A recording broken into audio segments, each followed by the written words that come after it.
नमस्कार, मेरा नाम आलोक है। आप लाइव स्ट्रीम्स देख रहे हैं। मतदाता सूची का जो पुनरीक्षण का काम हुआ पूरे बिहार में, एसआईआर का काम हुआ, स्पेशल इंटेंसिव रिवीजन। अब इसे लेकर अगली सुनवाई तो 22 अगस्त को होनी है, लेकिन सुप्रीम कोर्ट ने आज एक अंतरिम जो फैसला किया है, जो डिसीजन दिया है, उससे हम आपको अवगत करा रहे हैं। सुप्रीम कोर्ट ने साफ साफ कह दिया है कि जो 65 लाख लोगों के नाम काटे गए हैं बिहार में, इसकी वजह बताई जाए, इसकी वजह को प्रकाशित किया जाए, अखबारों के माध्यम से, सोशल मीडिया के माध्यम से बताया जाए, जो जिलाधिकारी हैं उनके वेबसाइट पर लगाया जाए, यानी कि हर ज़िले में कितने लोगों के नाम काटे गए, जो बीएलओज़ के दफ्तर हैं, पंचायत भवन हैं, वहाँ पर प्रकाशित की जाए, वजह बताई जाए, नाम भी बताया जाए, इनका नाम काटा गया है और क्यों नाम काटा गया है। ये तमाम चीज़ें जो हैं वो सार्वजनिक की जाए। हम आपको बता रहे हैं सुप्रीम कोर्ट ने अभी से थोड़ी देर पहले ये बड़ा फैसला सुनाया है और इस पर आप समझ सकते हैं ये एक सबसे बड़ा निर्णय अभी के हम आपको बात बता रहे हैं। सुप्रीम कोर्ट ने पंचायत भवनों में भी जो ये नाम है उसकी सूची लगाया जाए,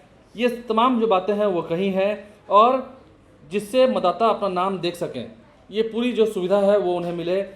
एसआईआर को लेकर के 65 लाख लोग जिनके नाम काटे गए हैं, उनके नाम पब्लिश किए जाएं, किस आधार पर उनका नाम काटा गया है ये वजह बताई जाए। यानी कि जो अंतरिम आदेश दिया है उसका एक तरफ जहां विपक्षी पार्टियां जो हैं वो कह रही हैं कि हमें जीत मिली है, जो बिहार की अगर हम बात करें, चाहे वो एसआईआर के मुद्दे पर राहुल गांधी हों, बिहार आ रहे हैं, तेजस्वी यादव हों, सभी ने खूब हुंकार भरी है। तेजस्वी यादव ने तो प्रतिदिन प्रेस कॉन्फ्रेंस करके कई ऐसे लोगों की सूची दिखा दी है, लिस्ट दिखा दी है कि एसआईआर के काम के बाद भी उनका दो जगह नाम है। एनडीए की ओर से सांसद हैं बीना देवी, उनका नाम दिखाया है, उनके पति हैं दिनेश सिंह, उनका नाम दिखाया है, कई ऐसे लोगों का नाम दिखाया है। और ये हम कह सकें तेजस्वी यादव की भी एक बड़ी जीत हुई है, विपक्ष की भी बड़ी जीत हुई है, जिसमें इलेक्शन कमीशन की ओर से ये साफ साफ कहा गया है, जो विपक्षी खेमा मांग कर रहा था, सुप्रीम कोर्ट का दरवाजा खटखटाया गया और ये कहा गया कि अगर 65 लाख लोगों के नाम काटे गए हैं तो उनकी वजह क्या है।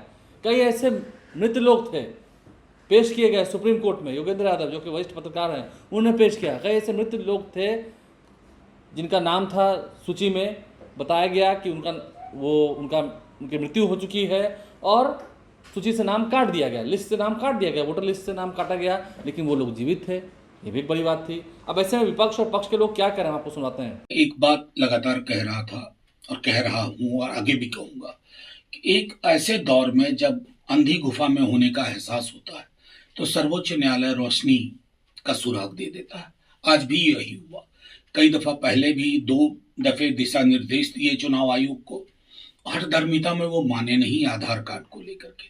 आज उसको स्पेसिफिकली मेंशन कर दिया गया है और वर्गीकृत डेटा जहां हर जगह उपलब्ध कराना होगा, वेबसाइट पे पंचायत भवन तक। मैं समझता हूं कि जिस वर्गीकृत डेटा में लोगों को पता होगा कि अगर मेरा नाम इंक्लूडेड नहीं है तो कारण क्या है। डेथ का डेटा अलग, डुप्लीकेशन का डेटा अलग, शिफ्टेड का डेटा अलग, ये तमाम चीजें। और मैं समझता हूं आज का दिन फिर से इस पुस्तक के नाम इसने सरोकारों की रक्षा कर ली।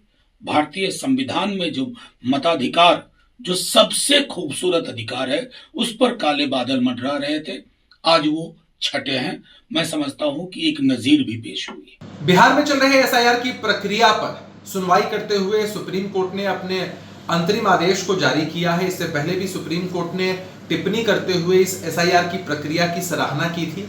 कहा था कि ये मतदाताओं के हित में है और ये होना ही चाहिए। कुछ लोग बिहार की छवि को धूमिल करना चाहते हैं, जो कहीं से भी उचित नहीं है।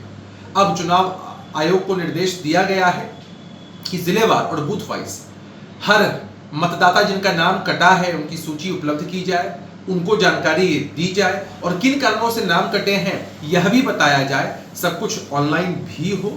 हमें लगता है कि सुप्रीम कोर्ट के हर फैसले का हर किसी को सम्मान करना चाहिए। ये हमेशा मतदाताओं और देश हित में है। विपक्ष के लोग नाहक ही इस पूरे मुद्दे का राजनीतिकरण करके जनता को भ्रमित करना चाहते हैं। विपक्ष के साथियों को भी एक बेहतर जवाब मिल चुका होगा। अब देखना दिलचस्प होगा कि इसके बाद उनकी प्रतिक्रिया क्या होगी। तो सुप्रीम कोर्ट पर पक्ष और विपक्ष के लोग क्या कह रहे हैं हमने आपको सुनवाया है। आप लाइव स्ट्रीम बने रहें, हमारे चैनल को सब्सक्राइब कर लें, साथ साथ फेसबुक पेज भी लाइक करें। धन्यवाद।